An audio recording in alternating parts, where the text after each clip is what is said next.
اس کتاب کا اتارا جانا اللہ کی طرف سے ہے جو غالب ہے، حکمت والا ہے۔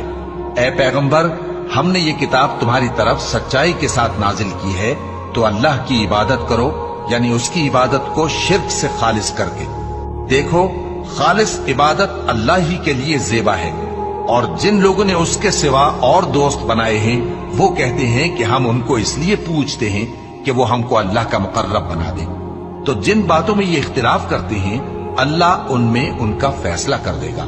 بے شک اللہ اس شخص کو جو جھوٹا ناشکرا ہے ہدایت نہیں دیتا۔ اگر اللہ کسی کو اپنا بیٹا بنانا چاہتا تو اپنی مخلوق میں سے جس کو چاہتا منتخب کر لیتا۔ وہ پاک ہے، وہی ہے اللہ جو اکیلا ہے، بڑا زبردست ہے۔